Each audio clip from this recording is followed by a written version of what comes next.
माता आ गई।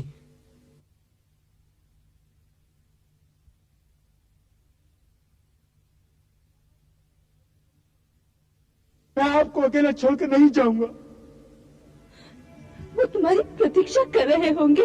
करने दो, परंतु भाभी मैं आपको यहाँ इस प्रकार अकेला छोड़कर नहीं जाऊंगा। यह अत्याचार है, भीषण अत्याचार। मैं इसे सहन नहीं कर सकता। शांत लक्ष्मण, शांत। ये समय विवल होने का नहीं, रघुवंश के राजघराने की परीक्षा का समय है। इस समय तुम्हारे सामने अयोध्या से निकाली गई रानी खड़ी है, जिस पर प्रजा ने लांछन लगाया है कि वो रावण के घर रहकर आई है, इसलिए वो अपवित्र है, इसलिए वो। बस भाभी बस, इससे आगे कहेंगी तो मेरा हृदय फट जाए। ये सच नहीं हो सकता, ये कभी सच नहीं हो सकता।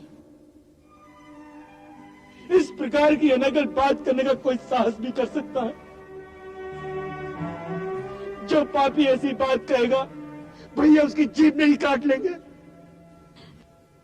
क्या राजा का कर्तव्य यही है कि जो इसके विरुद्ध बात करे इसकी जिह्वा काट ले? राजा का काम है कि प्रजा के मत का आदर करना। क्या तुम ये चाहते हो कि इतिहास तुम्हारे भैया को अत्याचारी लिखे? नहीं। तो फिर जो निर्णय महाराज ने रघुकुल के गौरव अब प्रजाहित के लिए लिया है, उसे शिरोधार्य करके चले जाओ। मुझे छोड़ दो। हम सबको धैर्य और सहन शक्ति से इस दुर्दिन का सामना करना होगा। इस समय तुम्हें केवल अपने भैया की चिंता होनी चाहिए। चरम पीड़ा के एक क्षण में उन्हें तुम्हारे सहारे की आवश्यकता है। मुझे केवल तुम्हारे भैया की चिंता है। लक्ष्मण भैया, तुम उन्हें संभाल लेना, उन्हें सांत्वना देना। कहीं ऐसा ना हो कि इतने बड़े त्याग के पश्चात उनकी अपकीर्ति हो कि स्त्री को निकाल तो दिया, उसका मोह त्याग न सके। कितने दुर्बल है हमारे राजा। लक्ष्मण, लक्ष्मण, तुम शीघ्र अयोध्या लौट जाओ। मैं आपको अकेला छोड़कर नहीं जाऊंगा। यदि आपका यही निश्चय है तो मैं भी आपके साथ वन में जाकर रहूंगा। एक सेवक की भांति आपकी सेवा करूंगा। नहीं लक्ष्मण, इस समय तुम बालक की भांति बातें ना करो। जैसे महाराज ने राजा के धर्म को निभाने के लिए ऐसा कठोर निर्णय लिया है, वैसे ही हम सबको अपने अपने धर्म निभाने चाहिए। मुझे इस समय धर्म और अधर्म की शिक्षा मत दो भाभी। इस समय मेरा कोई धर्म नहीं। मैं सब धर्मों को त्याग दूंगा, भले ही मुझे पाप जन्म जन्मांतर के लिए नरक भोगना पड़े, परंतु आपकी सेवा से मुंह नहीं मोड़ूंगा।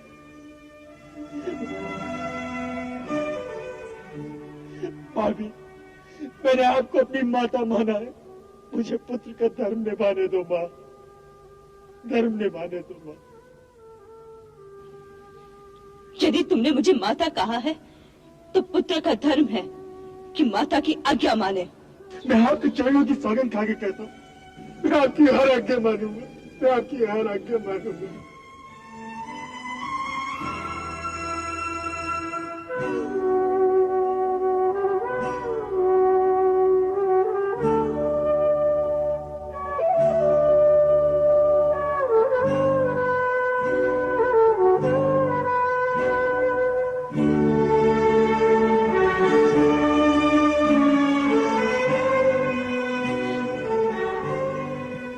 लक्ष्मण, एक दिन तुमने रेखा खींचकर मुझे उससे बाहर आने से मना किया था। आज मैं ये सीमा बांधकर तुम्हें आज्ञा देती हूँ। तुम्हें मेरी शपथ है कि इसे लांघकर मेरे पीछे न आना। नहीं माता, नहीं, इतनी कठोर आज्ञा ना दो, इतनी कठोर आज्ञा ना दो।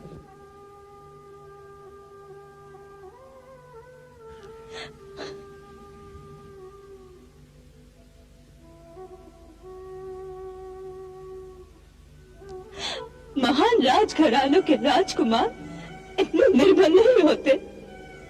ये परीक्षा के समय है। दृढ़ता दिखाओ पुत्र, दृढ़ता दिखाओ और अयोध्या की प्रजा को मेरा आशीर्वाद देना।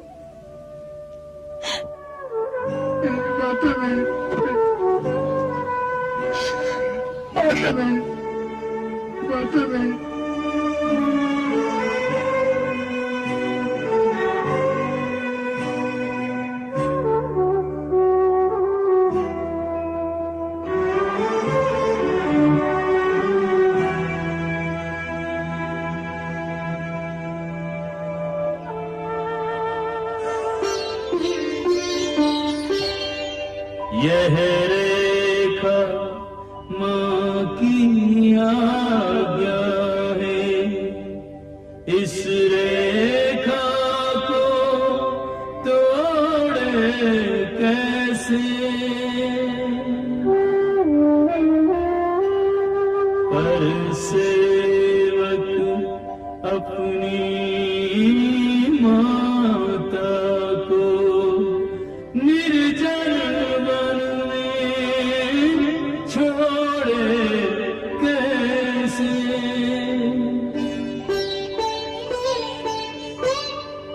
बेटे से माँ मुख मोड़ चली, सुत माँ से मुख मोड़े कैसे।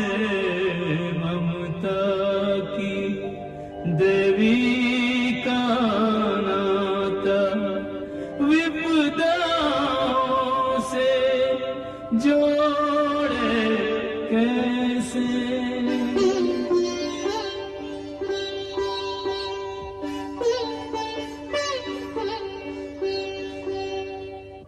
लक्ष्मण सीता के पद चिन्हों पर पुनि पुनि शीश नवाता है।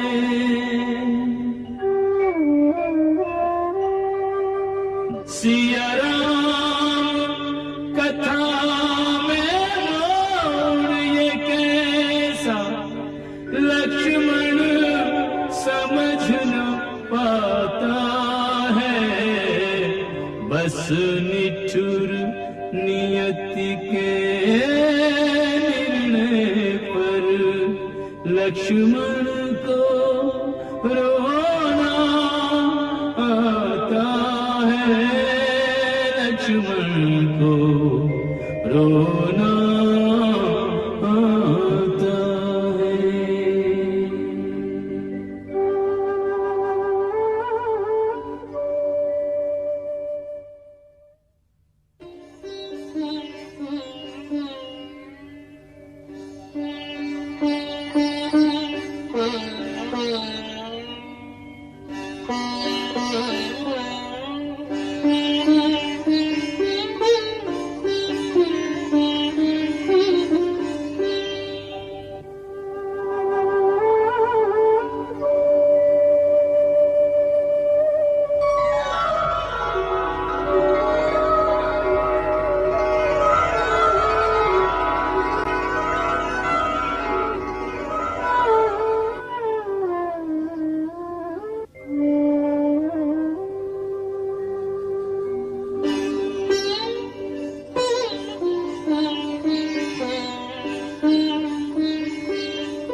कल्याण मस्तु।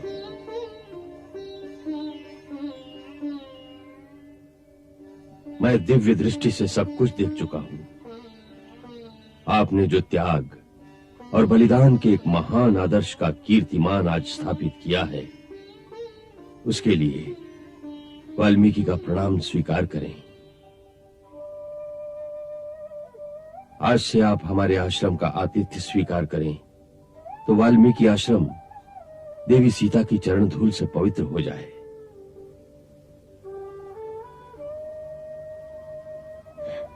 भगवान, आपने एक आश्रयहीन को आश्रय दिया है, इसे मैं अपना परम सौभाग्य समझकर स्वीकार करती हूँ और आपकी दया को विधि का वरदान मानकर अपने गर्भ में स्थित रघुकुल की भावी संतान को शिष्य रूप में आपके चरणों में सौंपती हूँ।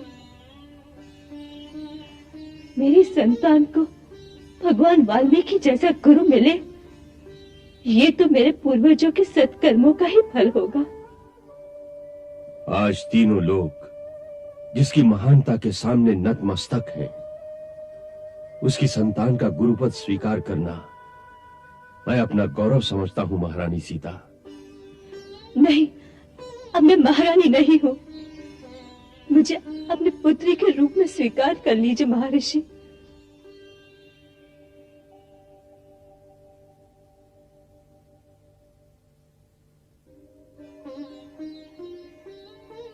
तीनों लोगों की वंदनीय आज मेरी पुत्री है। मुझसे बड़ा भाग्यवान कौन होगा सीता? नहीं, मुझे सीता मत बुलाइए। मैं ये कलंकित नाम का त्याग कर चुकी हूँ। इसे रघुकुल के इतिहास से भी मिटाना होगा। नहीं पुत्री, सीता का नाम न कलंकित रहेगा, न इतिहास के पन्नों से कभी मिट सकेगा, बल्कि इस नाम को लेने से प्राणी पवित्र हो जाएंगे। फिर भी एक प्रकार तुम्हारा प्रस्ताव उचित ही है कि तुम्हें आश्रम में कोई ना जाने तो अच्छा है। आश्रम के अतिरिक्त मेरी संतान भी न जाने, जिससे वो अपने पिता के नाम का सहारा लिए बिना आत्मनिर्भरता सीख सके। अपने पुरुषार्थ से यदि संतान महानता प्राप्त कर सके, तो पिता को भी ऐसे संतान पर गर्व होता है। बड़ी उत्तम बात है। तुम्हारी महानता और विनम्रता दोनों संस्कार तुम्हारी संतान को प्रभावित करेंगे। पुत्री, मेरा आशीर्वाद है कि यावत चंद्र दिवा करो, तुम्हारा नाम नारी की महिमा का आदर्श बनकर अनंत काल तक जगमगाता रहेगा। हे पिता, मैं भविष्य तो नहीं जानती, परंतु वर्तमान में निराशा ही मिली है। मैं तो अयोध्या का ही विश्वास नहीं जीत सकी। मुझ पर तो स्वयं अयोध्या वासियों ने कलंक लगा दिया।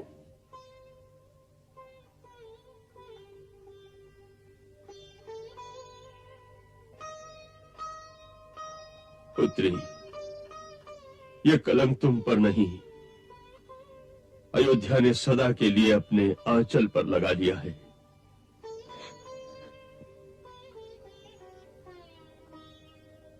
इस अपवाद के लिए अवध वालों को एक दिन प्रायश्चित करना पड़ेगा।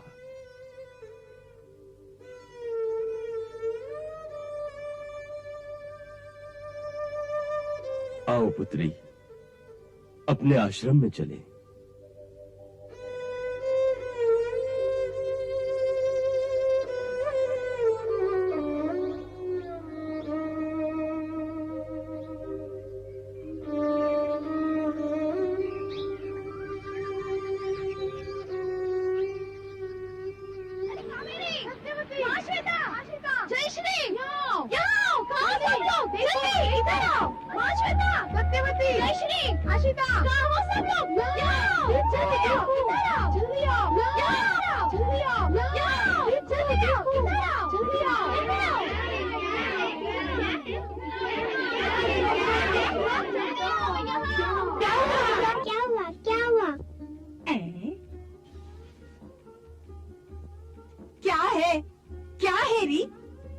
चिल्ला चिल्ला के सारा आश्रम सर पर उठा रखा है तुमने। गौतमी माँ, महर्षि के साथ एक दिव्य कन्या आश्रम की ओर आ रही है। दिव्य कन्या? हाँ, दिव्य कन्या है अथवा कोई देवी है। अच्छा? हाँ गौतमी माँ, उनके मुख पर एक दिव्य तेज है। अवश्य किसी दूसरे लोक से आए हैं। लो, गुरुदेव आ गए।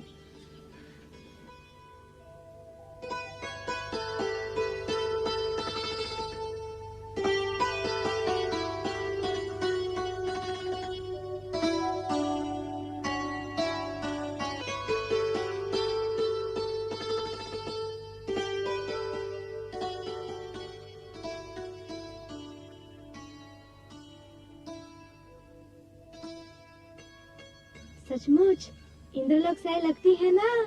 केवल वस्त्र ही ऋषि कुमारियों जैसे पहने हुए हैं। सचमुच देवी ही लगती है। कल्याण हो। कादम्बिनी, महाश्वेता, कावेरी, चंद्रिका, देखो हम तुम्हारे लिए एक सखी लाए हैं। कहाँ से लाए हैं गुरुदेव? मैंने कहा था ना, इंद्रलोक से लाए हैं।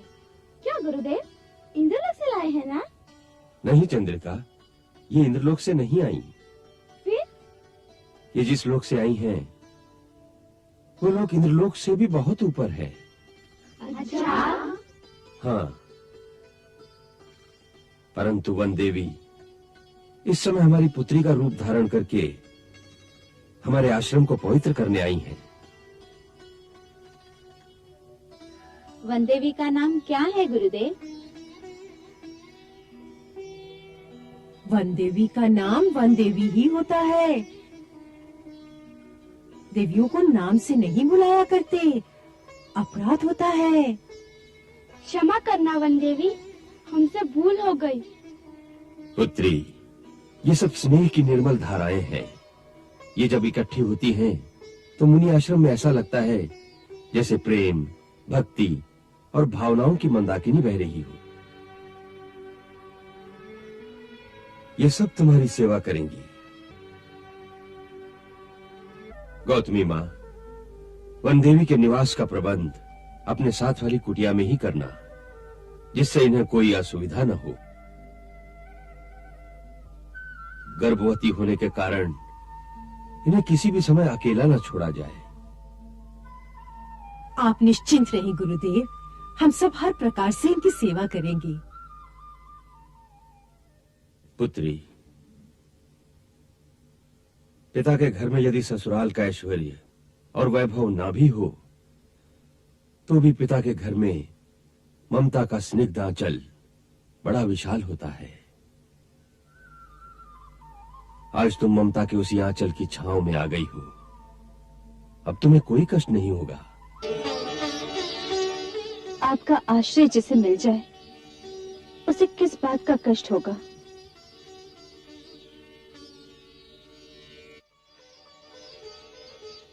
तुम लोग वनदेवी को उनकी कुटिया में ले जाओ।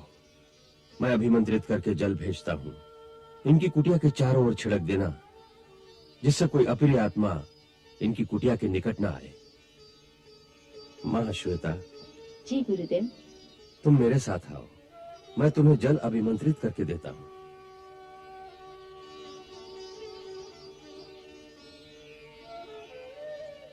आइए वन देवी, पधारिए।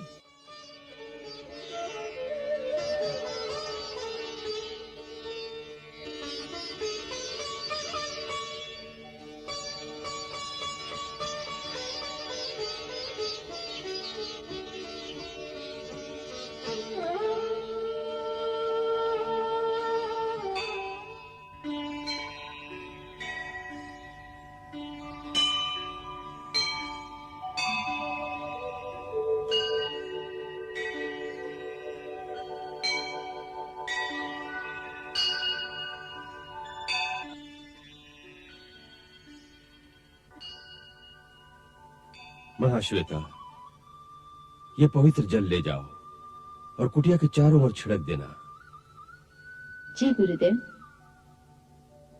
और सुनो, अपनी सखियों से कहना कि वन देवी की मन लगाकर सेवा करें। जी गुरुदेव। जितनी वो चाहें उतनी ही बात करना, आवश्यकता से अधिक बात नहीं करना। अच्छा गुरुदेव।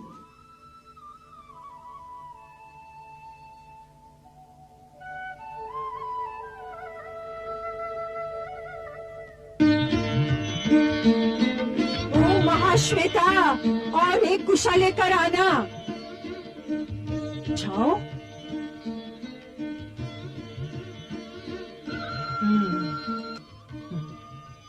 वनी देवी, अब आप यहाँ विश्राम करेंगी। माता, मुझे आप न कहिए, मैं तो आपकी पुत्री के समान हूँ। अवश्य पुत्री, तुम पुत्री समान नहीं, सचमुच ही हमारी पुत्री हो, ऐसा ही समझकर हमारे साथ व्यवहार करो। आओ बैठो।